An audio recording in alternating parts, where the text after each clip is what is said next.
Bom, bom dia, boa tarde, boa noite, boa madrugada para todos vocês, dependendo do horário que estiverem assistindo a essa gravação.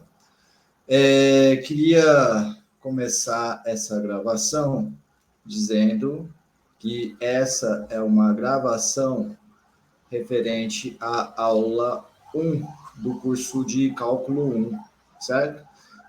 Vocês devem estar pensando, né, como eu tinha falado para vocês, que eu iria dar aula na terça-feira e disponibilizaria a gravação a vocês. Todavia, quem estava presente na aula de terça-feira pôde perceber que tivemos diversos problemas. A conexão da internet foi ruim, alguns alunos me perguntavam se estava tudo bem, a imagem, e eu achava em alguns momentos que era simplesmente um aluno ou outro perdido, mas depois eu fui assistir a gravação e odiei, tiveram alguns momentos que não dava para entender nada do que eu estava falando, outros momentos que não dava para assistir. Então, eu resolvi fazer uma nova gravação, certo? Então, eu vou estar fazendo essa nova gravação. E uma coisa que eu vou dizer para vocês desde já, para a gente tentar melhorar até mesmo a qualidade, uma coisa que eu esqueci de falar na aula passada eu vou desligar a minha câmera e vou pedir também que todos desliguem a câmera no horário da aula, para a gente ver se talvez gasta menos internet e as coisas facilitam. Também tem o problema, né, que ontem eu estava na UFAL, utilizando a rede UFAL, e estranhamente ela estava muito boa na hora do almoço, do meio-dia a 1h30, e a 1h30, que foi quando começou a nossa aula, a rede começou a ficar ruim, até que não dá para usar. Estava usando Wi-Fi. Na quinta-feira eu ainda vou fazer uma tentativa de dar aula para vocês utilizando o cabo de rede. Vou levar um cabo de rede de casa e vou tentar dar aula para vocês utilizando este cabo de rede, certo? Muito bem, pessoal. Uma coisa, alguns recados importantes que eu não falei na outra vez. Primeiro, essas aulas eu vou estar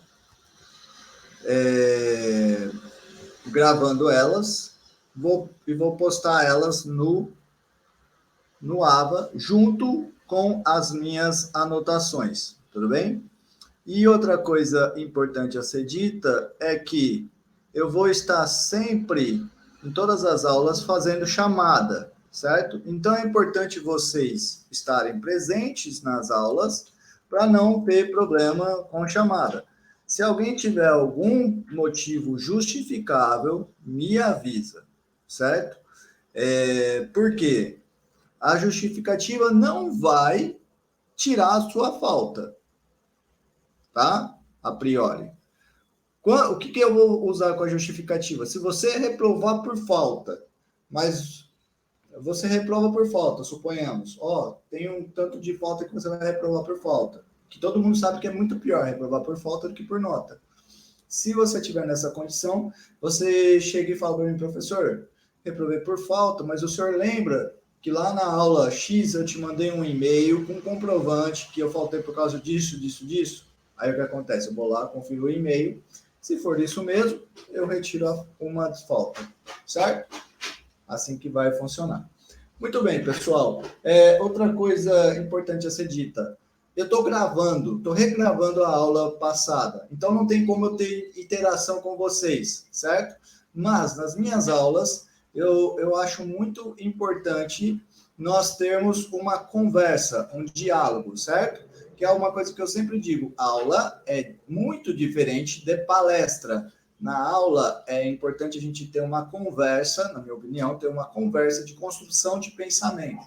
E na palestra ou nessa gravação aqui, o que vai estar acontecendo é eu simplesmente estar dizendo o que eu penso, certo?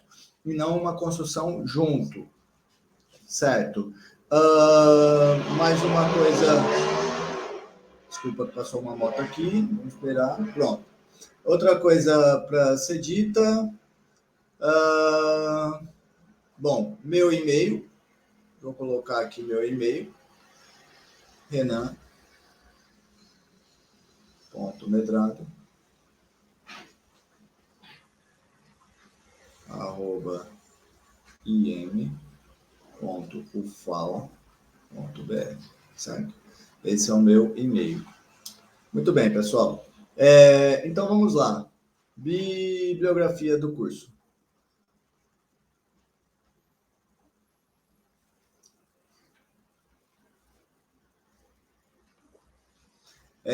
A bibliografia do curso são, como eu falei já na vez passada, né? Temos diversos livros de cálculos, todos eles são livros interessantes, livros bacanas que vão dar uma boa base, certo? Mas eu vou sugerir alguns aqui. Tem o livro do Guidorizi,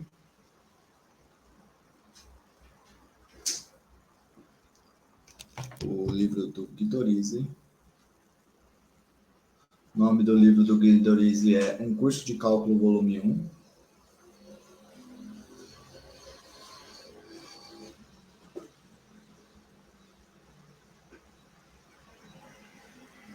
Temos o livro do Leitold, que é um livro interessante.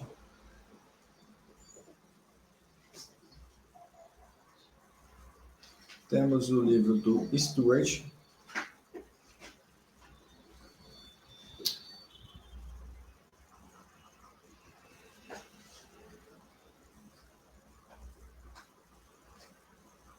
E temos o livro do Sokolsky.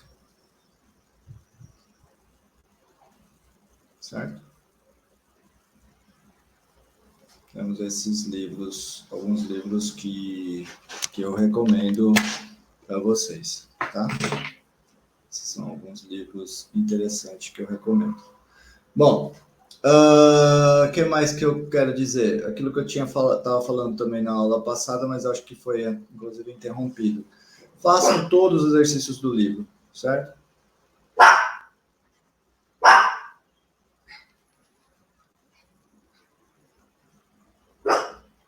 Quanto mais exercício você fizer, melhor será, certo?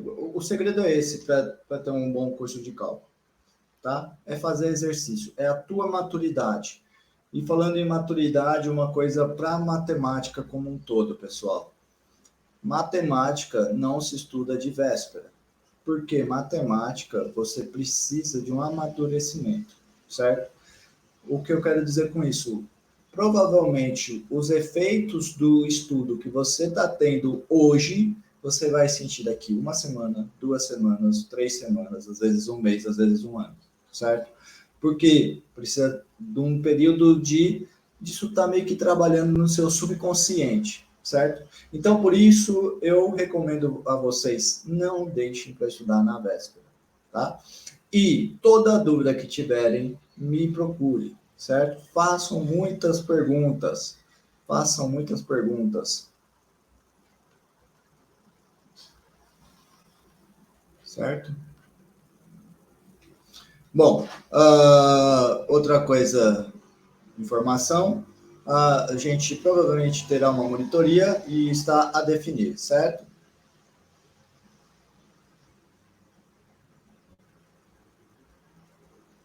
Quando tivermos encerrado o processo de seleção de monitores, for designado algum monitor, eu vou tentar estar trazendo um monitor para essa turma e eu vou comunicar a vocês.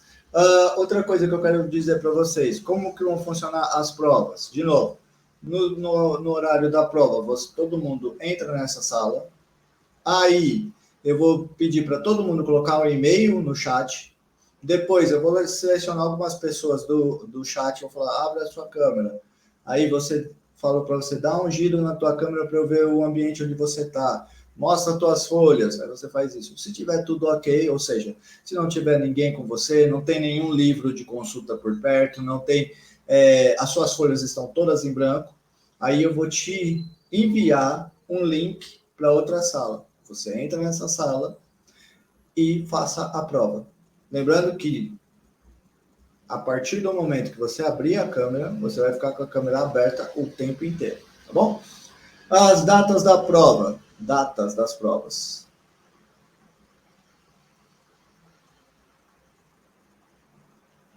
As nossas provas serão, a prova 1 será no dia 19/4. Lembrei de mais uma coisa importante da prova, né? É que você vai fazer a prova nessas folhas brancas que você me mostrou. Escreve todas as questões. No final, você me avisa que terminou. Coloca no chat, professor, terminei. Posso escanear? Aí, para escanear, você ou pega o teu aplicativo no celular favorito de scan, como, por exemplo, pode usar o Google Drive, ou você que tem um aparelho de scan em casa, pega e escaneia. Aí, de novo, tudo isso me mostrando, certo? Aí você vai me enviar a prova.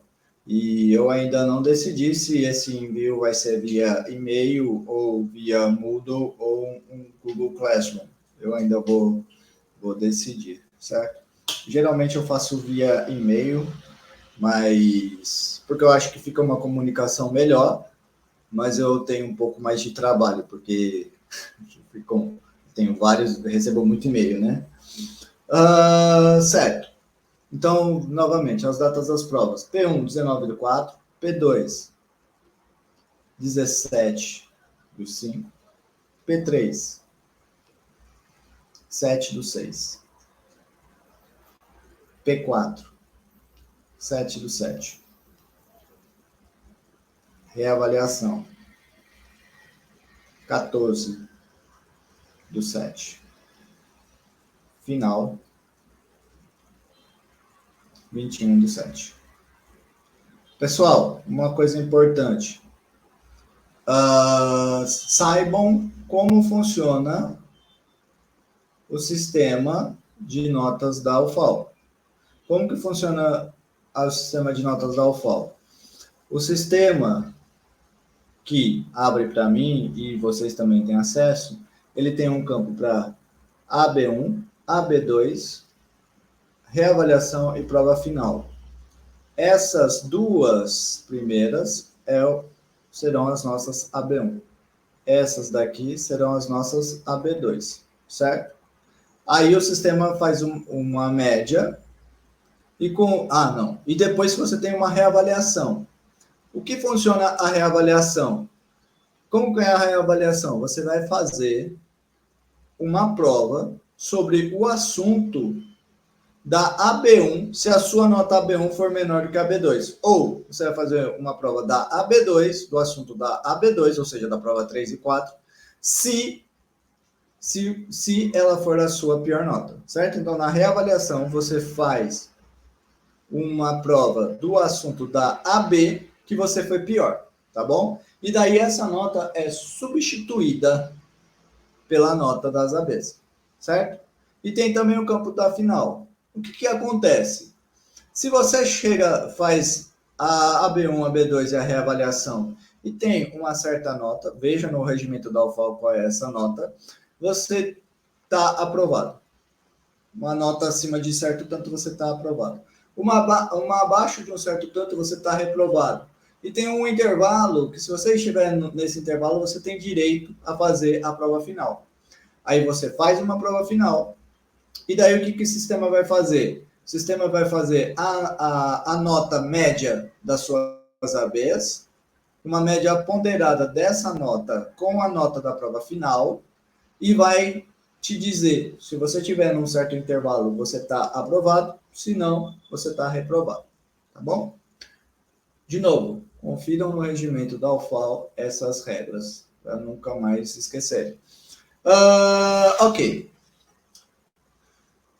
Outro recado que eu quero dizer é, como vocês são do curso de matemática, fizeram as disciplinas de fundamentos, eu vou estar pulando uma coisa que geralmente eu começo nos cursos de cálculo, que é o começo, uma revisãozinha, na verdade, do ensino médio, que seria falar sobre números reais, funções reais, mas, de novo, como vocês já viram isso no curso de fundamentos, eu acho que seria perda de tempo eu fazer isso, tá bom? Então, por isso, eu recomendo vocês que leiam, apenas leiam para ver se viram tudo isso, ou se não viram, aí vocês se aprofundem mais. Os capítulos 1 e 2 do Guidorize, certo? O Guidorize será o nosso livro texto, certo? O Guidorize será o livro texto. Vou até destacar ele aqui. Nós vamos seguir, a ideia é seguir esse livro do Guidorize, tá bom? Muito bem, pessoal.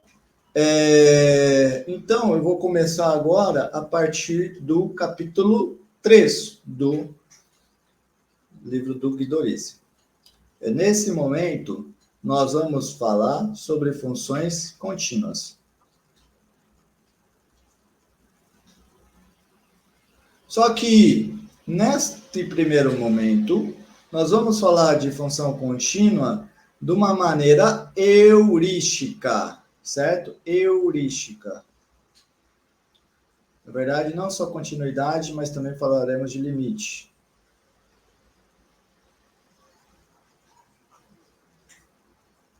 Continuidade e limite de maneira heurística. Uma maneira intuitiva, uma maneira não formal, certo? Uma maneira apenas para vocês terem uma ideia de como as coisas funcionam. Bom, antes de entrar propriamente no assunto de continuidade, eu quero falar também que esse curso, o foco dele é o quê? É estudar funções de um subconjunto real, domínio é um subconjunto real, e o contradomínio é os números reais, certo? Então, eu vou começar assim. Sejam I um cara contido no R, geralmente vai ser um intervalo, tá? I F, uma função que vai de I em R, certo?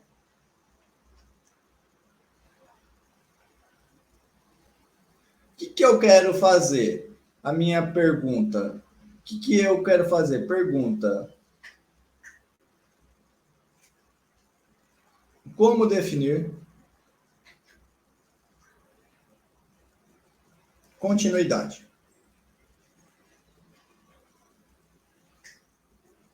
O que seria continuidade? O que seria continuidade? Bom, eu vou começar então a fazer essa parte heurística, certo? O que seria continuidade?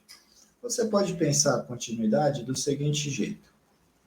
Eu vou desenhar, vamos dizer que esse aqui é o teu I, certo? Esse aqui é o I. O que seria a continuidade? Eu vou desenhar o gráfico de uma função. Se o meu I é um intervalo aberto, vai ser uma coisa assim. Vou desenhar o gráfico de uma função, meio que sem tirar o lápis do papel. Isso dá o sentido de continuidade, tá? Você tem que, seria como assim, sempre continua, certo? Continuidade seria isso, tá sempre continuando o desenho sem ter nenhuma obstrução. Como assim? Aí alguém pode dizer, como assim uma obstrução, né? Como assim uma obstrução? Bom, uma obstrução poderia ser, por exemplo, uma coisa desse tipo aqui, ó. Vou fazer outro desenho. Uma obstrução poderia ser, por exemplo, vamos desenhar aqui de novo um intervalo I. Uma obstrução poderia ser, por exemplo, eu venho aqui, ó, aí nesse ponto eu dou um salto, venho para cima. Tá? Isso aqui poderia ser uma obstrução, tá bom? Que outra obstrução poderia ter? Que outra obstrução poderia ter? Uma outra obstrução poderia ser assim, ó. Tá aqui no meu intervalo.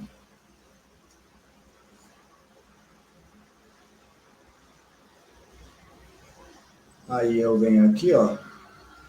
Tô caminhando aqui. Aí nesse ponto eu tenho um salto para cá, mas eu continuo aqui, certo? Ou, outra obstrução seria assim, pensa que o gráfico é como se fosse uma estrada, como se fosse uma estrada. Deixa eu aumentar esses intervalos aqui. Pensa como, o gráfico como se fosse uma estrada. Aí o que aconteceria nessa estrada? Você está andando aqui nessa estrada, ela tem um buraco. Que buraco é esse? É um ponto. E depois você continua. Ou seja, você tem que pular esse ponto, certo? Ou seja, o seu domínio não está definido nesse ponto, certo? Então, observa que nesses três casos, eu meio que tenho que dar um salto, certo? Então, o que acontece de maneira heurística? As funções contínuas seriam aquelas que não têm salto, certo? Mas, de novo, poxa, mas isso daqui está muito vago, né? Está muito vago. Pô, como que eu vou falar?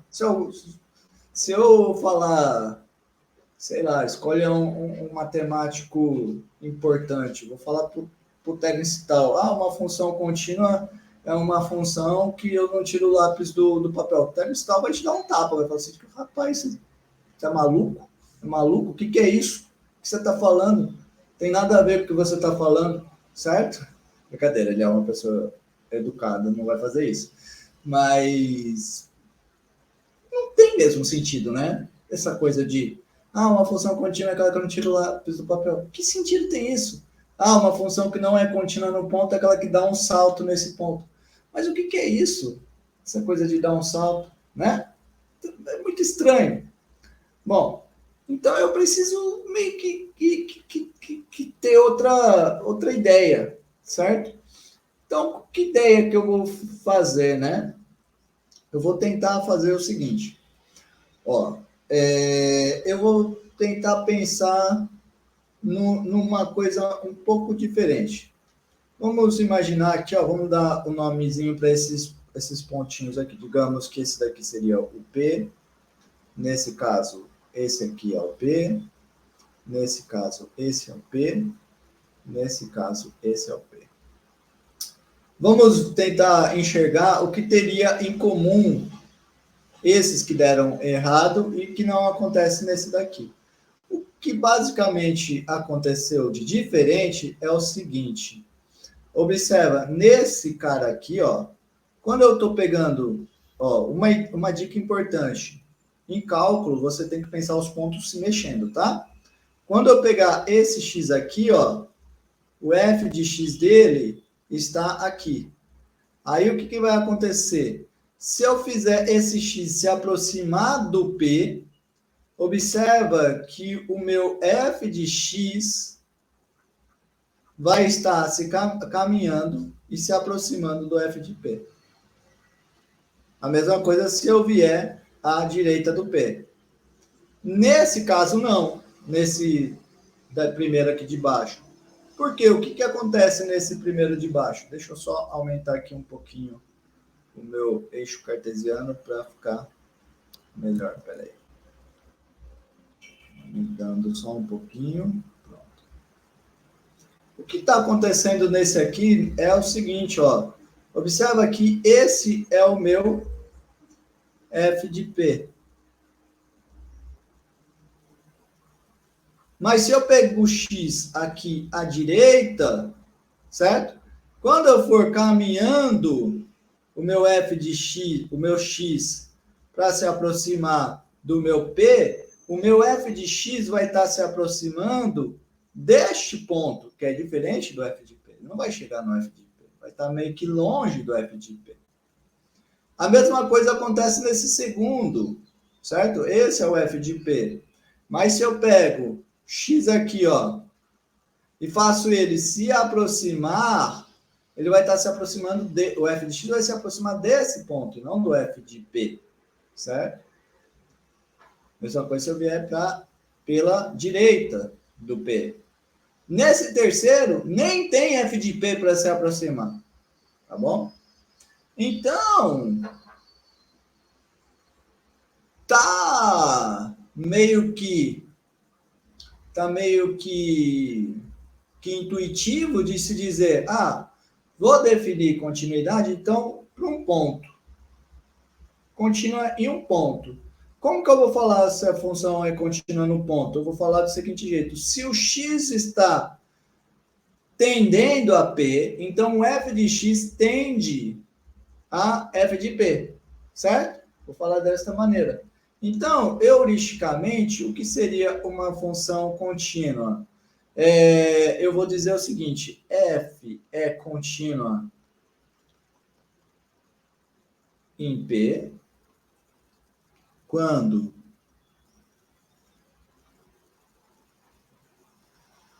se x se aproxima ou tende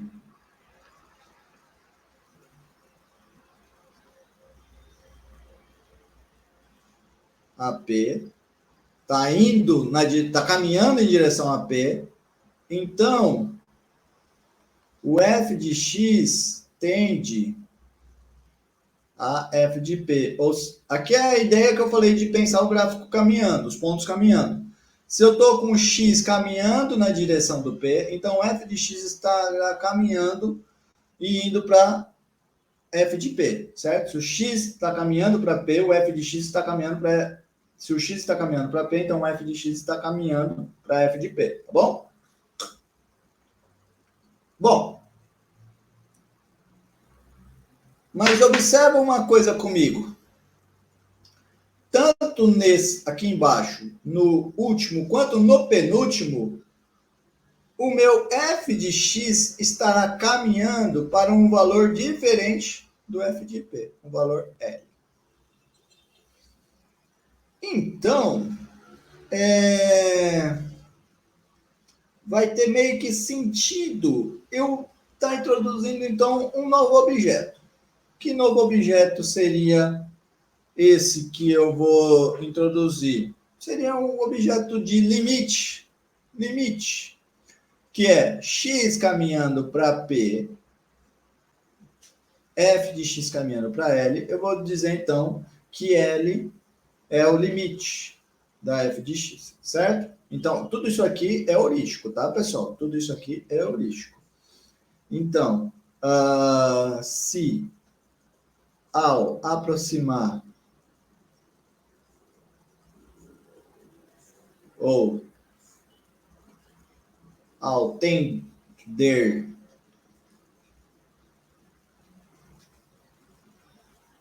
se quando x tende a P, temos f de x tendendo a L, então diremos que o limite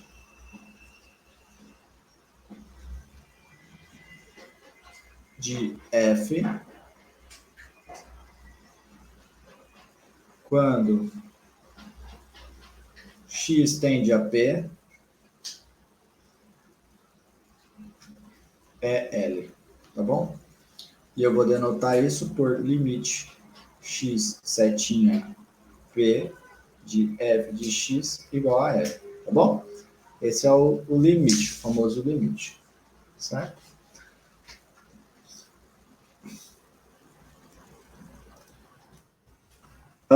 Então, veja alguns exemplos. Por exemplo, deixa eu desenhar aqui um sistema cartesiano.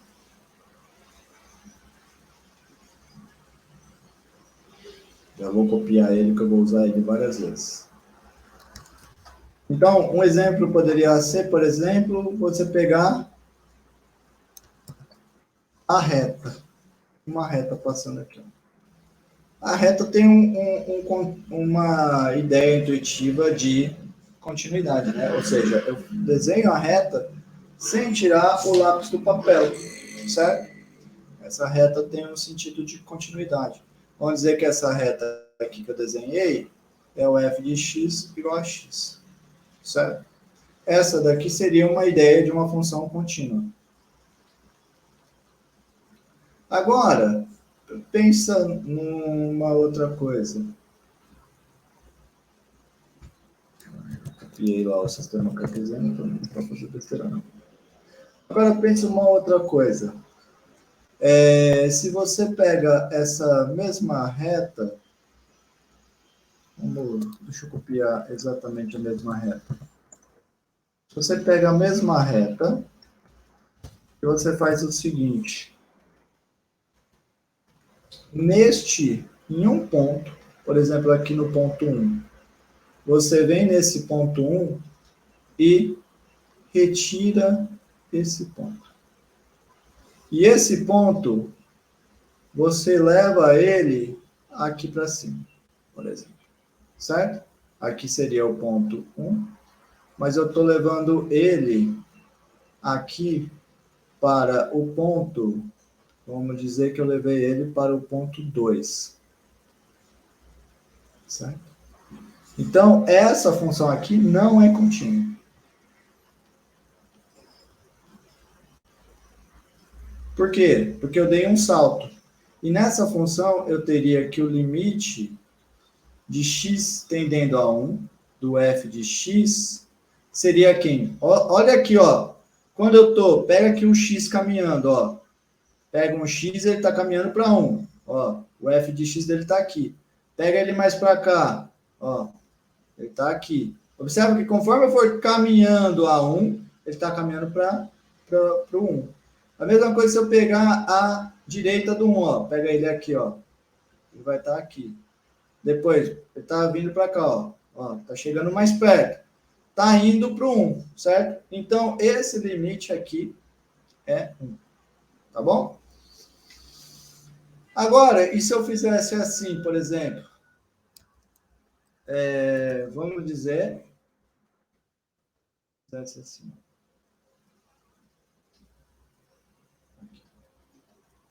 Vamos dizer que eu fizesse assim, ó. No ponto 1, de novo, eu vou fazer uma quebra.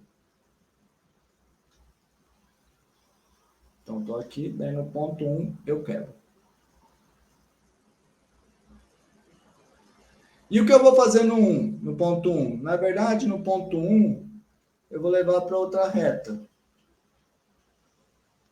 Por exemplo, eu levo para essa reta aqui, ó. Certo? Nesse caso também não vai ser contínua. Esse cara aqui poderia ser, por exemplo, a função f de x, que é igual a x quando x é menor do que 1, e x menos 1 quando x é maior ou igual a 1. Tá bom? Certo? Então, nesse caso, observa que essa função também não é contínua.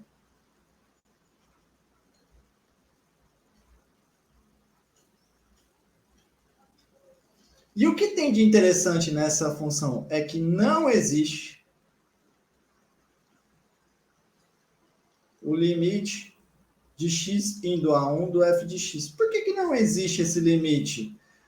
Porque é o seguinte, ó, pega um x aqui, ó, à direita do 1. Se eu fizer esse x se aproximar do 1, o meu f de x aqui à direita vai estar se aproximando do zero.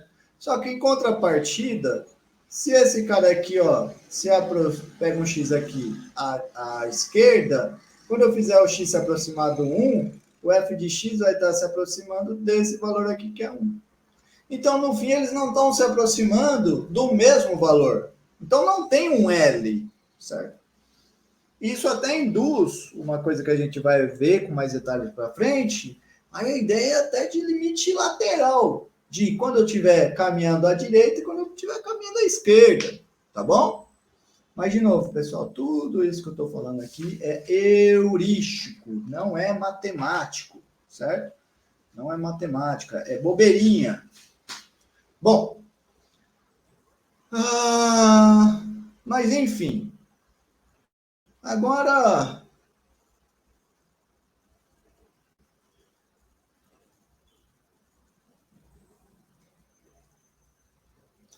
Agora, então, antes de continuar a aula, eu quero introduzir uma notação que provavelmente já é usual para vocês, mas eu quero colocar aqui para todo mundo lembrar. Para ganhar tempo, eu vou escrever geralmente y igual a f de x. Considere a função y igual a f de x, ou f de x igual a isso daqui. Tudo isso daqui, essas duas coisas são notações.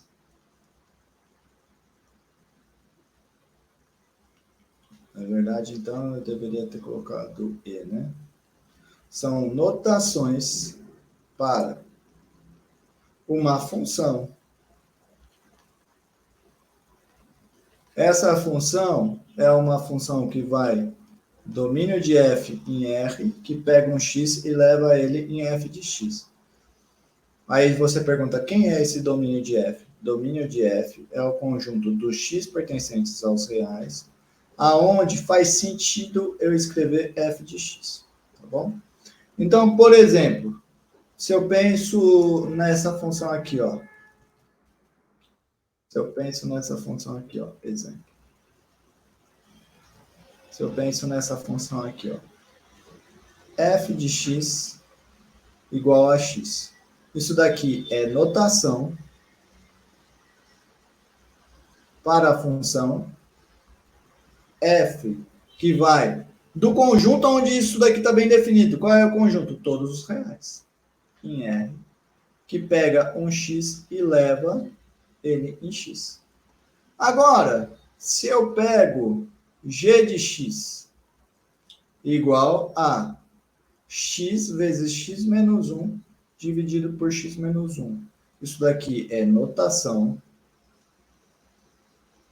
para g, que vai... Aonde que está definido isso daqui? Bom, não existe divisão por zero. Fração é uma divisão. Então, eu estou aqui dividindo por x menos 1. Então, x menos 1 tem que ser diferente de zero. Para x menos 1 ser diferente de zero, o x não pode ser 1. Certo? Então, o único problema que eu tenho é quando x é igual a 1. Então, é R sem 1 indo em R, que pega um x e o leva nesse x, x menos 1, dividido por x menos 1. E você observa que isso daqui, inclusive, dá x. Aí, por que eu estou fazendo isso? Porque alguém desavisado pode falar assim, mas g de x é igual a f de x? Ambos são x, então essas duas funções são iguais? Não, essas duas funções não são iguais. Por quê? Para duas funções serem iguais, eu tenho que ter uma função f e uma função g serem iguais, eu tenho que ter o domínio da f igual ao domínio da g, contra o domínio da f igual contra o domínio da g, e f de x igual a g de x para todos os elementos dos domínios. Mas olha só, já na primeira condição que eu falei, dos domínios serem iguais, não acontece. O domínio da g é diferente do domínio da f, então elas são diferentes. E eu quero ainda chamar a atenção de mais uma coisa, sobre a continuidade dessas duas funções. Observa que enquanto a função g, a função f, ela é contínua, por quê? Bom, vocês talvez nem perceberam, mas a ideia é a seguinte, a função f, o gráfico dela a gente já desenhou, né? Seria esse aqui, é o gráfico da f. E enquanto isso, quem é o gráfico da função g? Esse aqui é o gráfico da f. E quem é o gráfico da função g? É exatamente igual, só que um porém. Qual é o porém? No ponto 1, eu retirei esse ponto. Não tem ninguém aqui, certo? Tem um salto. Então, por isso, esse aqui é o gráfico da g. A função f é contínua e g não é contínua. Então, nós temos que tomar cuidado com isso, certo? Temos que tomar cuidado com isso. Muito bem. Agora, eu quero dar uma motivaçãozinha sobre limite, que provavelmente vocês já viram, que é velocidade. Provavelmente vocês já viram no ensino médio ou verão no ensino no curso de física. A ideia é a seguinte, vou fazer aqui bem rápido, tá? Considere que você tem uma reta orientada. E dentro dessa reta orientada, você tem uma partícula se mexendo, certo? Então, aqui é o espaço, certo? E vamos dizer que você tem uma marcação de tempo. Aqui é a marcação de tempo.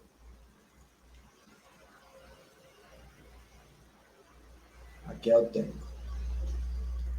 Vamos supor que quando eu pegar um tempo t, então eu estou no espaço s de t, certo?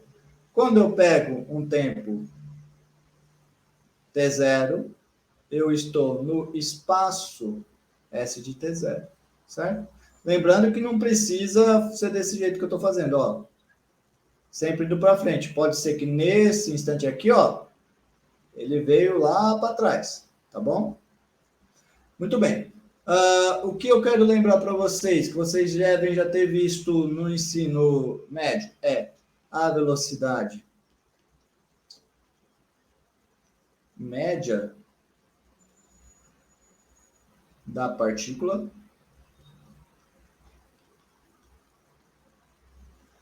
no intervalo de tempo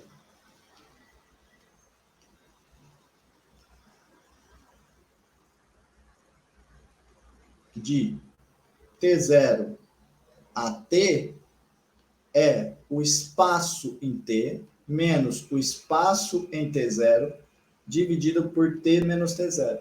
Só que daí o que acontece? Seria natural, ou melhor dizendo, é importante na física você saber a velocidade exata no ponto.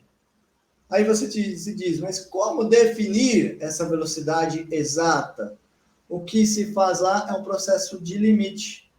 A velocidade instantânea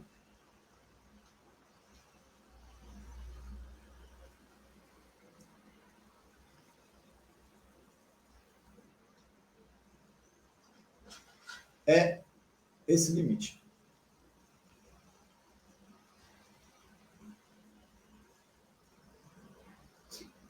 Certo? Na verdade, tem várias outras motivações, tá? Mas eu vou acabar omitindo elas para a gente ganhar tempo, certo? Muito bem. Agora, eu gostaria de estar falando para vocês de como que as coisas funcionam mesmo, tá? Então, vamos começar definindo continuidade. Agora, não mais de maneira heurística, mas agora nós faremos matemática.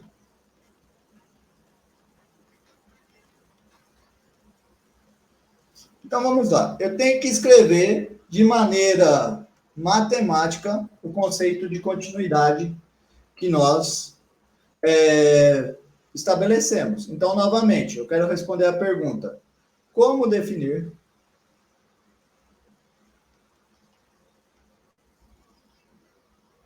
f é contínua em P? Como que eu posso fazer para definir isso? Bom, primeira coisa,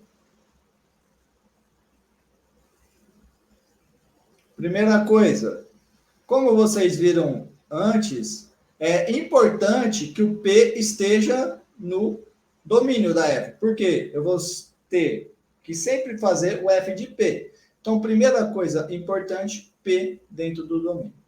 Essa é a primeira coisa importante. Eu estou aqui pensando, tá? Não estou ainda definindo. Segunda, o que eu quero fazer? Eu quero fazer aquela brincadeira que a gente falou.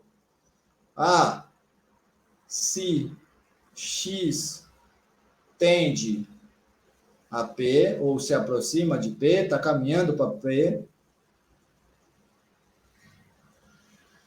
então, f de x tende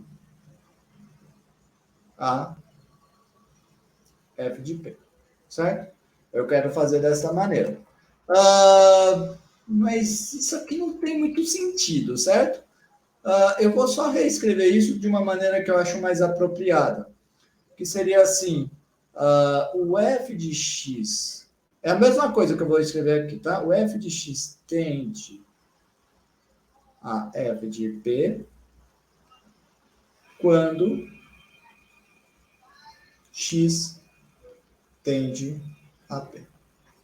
Bom, isso aqui ainda não tá legal, né? Não tá legal, não tá legal.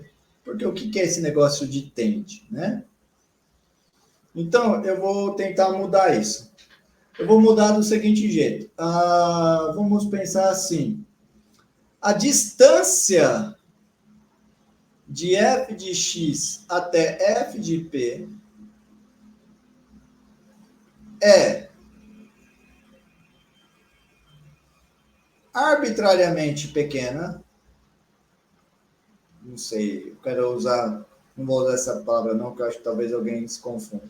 Escrever de uma maneira bem boba, tá? É tão pequena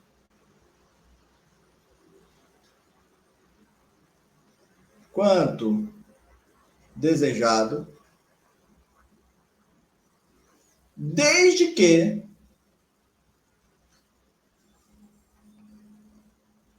a distância de x até p seja suficientemente pequena.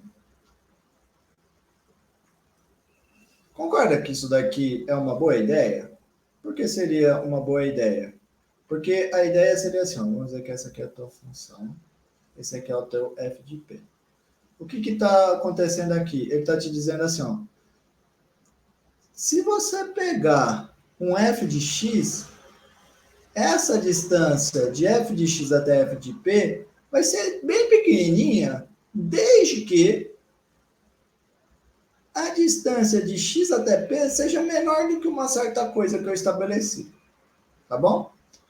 Mas você se pergunta, mas o que é esse tão pequenininho quanto se queira? Né? Tá meio vago isso. Então vamos dizer o seguinte, isso aqui eu posso interpretar do seguinte jeito. Pega um número real qualquer. Aí o que você vai ter? A distância vai ser menor do que esse número qualquer, desde que a distância de x até p seja menor do que um certo cara. Então, para isso, eu vou ter que ter, então, para toda distância, que seria aqui, esse entrando para as distâncias do f, vai existir uma distância, um tamanho para as distâncias de x até p, tal que a distância do f de x ao f de p é menor do que esse número qualquer, desde que a distância... Opa, desculpa. Estava vacilando aqui já. Desde que a distância do x até o p seja menor do que essa estabelecida. Tá bom? Então, ó, para todo tamanho, você interpreta assim, para todo tamanho, vai existir um tamanho tal que a distância de f de x até f de p vai ser menor do que esse tamanho qualquer, desde que a distância de x até p é menor do que esse tamanho estabelecido. Tá bom? Aqui tudo positivo. Bom, mas ainda tem uma coisa para a gente pensar, que é o seguinte, o que é distância entre dois pontos, né? Não sei se todo mundo viu isso nos cursos de fundamentos ou se viu isso no ensino médio. Mas vamos dizer que você tem aqui um ponto A e você tem aqui um ponto B. Qual que é a distância de A até B? Você fala para mim, a distância de A até B, nesse caso é B menos A. Mas e se tivesse ao contrário? E se tivesse ao contrário? E se eu tivesse assim, ó? Então, eu estou querendo aqui responder a pergunta como definir a distância de A até B, certo? E se eu tivesse o contrário? Eu tenho o A aqui e o B aqui, ao contrário. Quem seria a distância? Aí você fala, a distância então é A menos B. Mas, de novo, galera, eu quero definir a distância de A até B de uma coisa só. Como que eu posso definir de uma coisa só? Bom, aí eu defino como sendo o módulo de A menos B. E vai dar exatamente o que eu tinha aqui. Por quê? Você tem que lembrar o que é módulo. O que é módulo? Módulo de um número y é o próprio y se o y é maior ou igual a zero, e é menos y se o y for menor que zero. Tá bom? Tudo isso aqui é um balãozinho, tá? Para a gente fazer essa revisão de distância de dois pontos na reta orientada. Tá bom? Então, é dessa maneira que eu defino a distância na reta orientada. Ah, então, como que eu vou estar, então, definindo a continuidade? Sexto. Então, a continuidade basta fazer assim, para todo epsilon maior que zero, existe um delta maior do que zero, tal que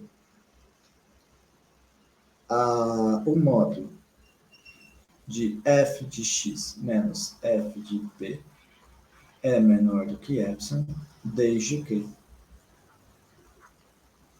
o módulo de x menos p é menor do que delta. Só tem um probleminha aqui. Eu vou ter que aplicar f de x e f de p. Então, o probleminha aqui é só colocar o x também tem que estar no domínio da função. Pronto. Definir o que é função contínua. Então, agora, sim, eu posso ir e escrever a definição formal de continuidade. Definição. Seja f uma função definida do domínio de f em R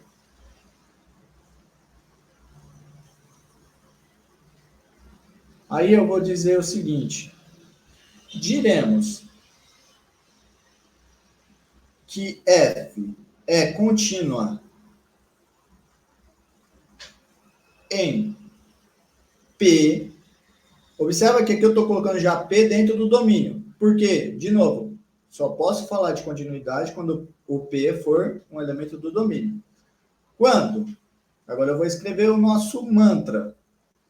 Eu vou aqui só inverter, tá? Aqui eu coloquei isso aqui acontece desde que isso aqui aconteça, mas essa afirmação é equivalente a se eu tenho isso, então eu tenho isso. Tá bom? Muito bem. Então, a minha afirmação, o meu mantra, o mantra de todo matemático que ele fala toda manhã é: para todo epsilon maior que zero, existe um delta maior que zero, tal que se o x está no domínio da f e o módulo de x menos p é menor do que delta, então o módulo de f de x menos f de p é menor do que epsilon, certo? Esse é o mantra de todo o matemático. Muito bem. Para terminar, eu fiz um exemplo, que eu vou estar fazendo agora para vocês. Exemplo. Mostre que a função f de x igual a 2x mais 1 é contínua em P igual a 1. Primeira coisa que eu tenho que fazer, pessoal. Esse P, ele está no domínio? Vamos ver. Esse P está no domínio? Solução. Primeiro. P está no domínio? Para isso, eu preciso primeiro determinar quem é o domínio. Quem é o domínio? Então, antes de falar P está no domínio, eu vou fazer assim, ó. Note que O domínio da f é todos os reais. Por que todos os reais? Porque não tem nenhum problema em definir isso daqui para qualquer elemento x. Está bem definido, certo? Muito bem. Agora, eu observo também que, tendo isso, eu vou ter que o meu P é um elemento do domínio, porque 1 é um elemento de R, certo? Agora, a segunda coisa que eu vou fazer, eu tenho que resolver o meu mantra. Qual é o meu mantra? O que eu quero? Eu quero que, para todo epsilon maior que zero, exista um delta maior que zero, tal que, se o x pertence ao domínio, mas o domínio aqui é todo R, então eu vou omitir essa parte. Vou colocar só x menos p é menor do que delta, então f de x menos f de p é menor do que epsilon, certo? É isso que eu quero mostrar. Eu quero mostrar que isso aqui acontece. Como que eu vou fazer isso? Então, aqui, que nem eu falei. Sempre eu recomendo que vocês façam um rascunho. Rascunho esse que você não vai fazer numa folha separada, tá? Na hora da prova, continua a tua folha no próprio... Coloca o rascunho na própria continuação da folha. Faz aqui, ó, um clique e fala rascunho. E você vai fazer agora o rascunho. O que é esse rascunho? Esse rascunho é para responder a seguinte pergunta. Quem é delta? Certo? Essa é a ideia do rascunho. Quem é delta? Só um instante, pessoal, rapidinho.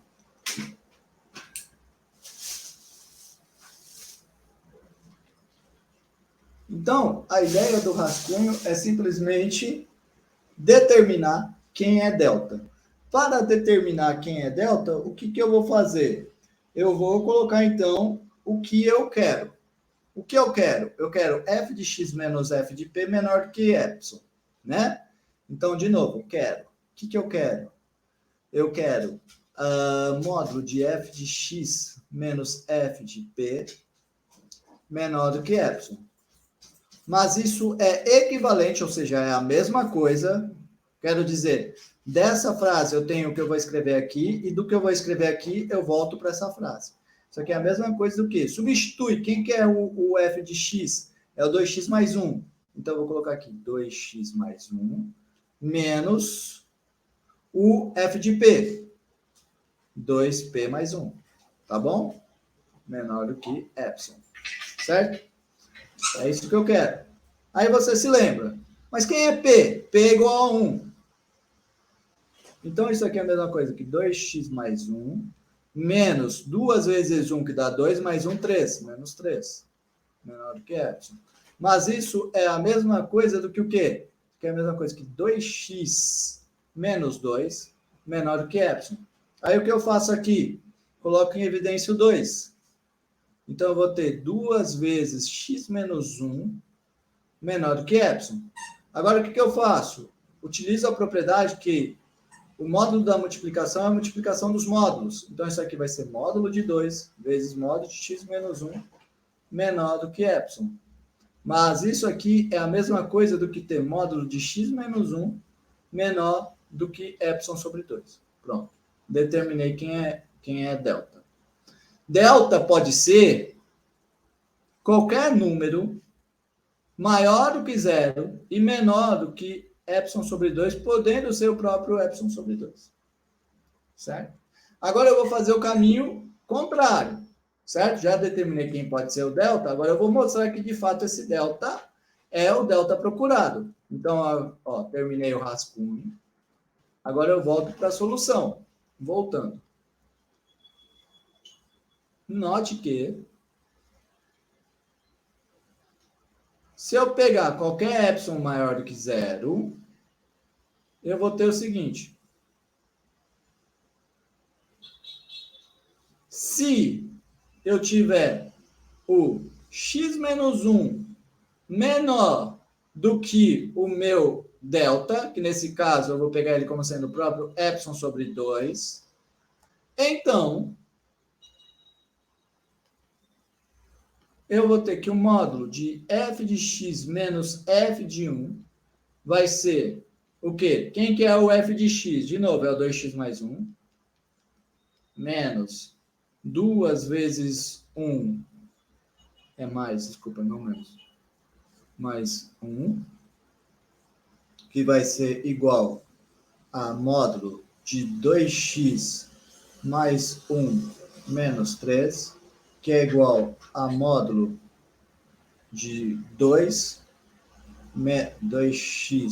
menos 2, que é igual a 2 módulo... Aqui eu tinha até esquecido de falar, né? Aqui ficou 2 mesmo, porque o módulo de 2 é igual a 2, certo?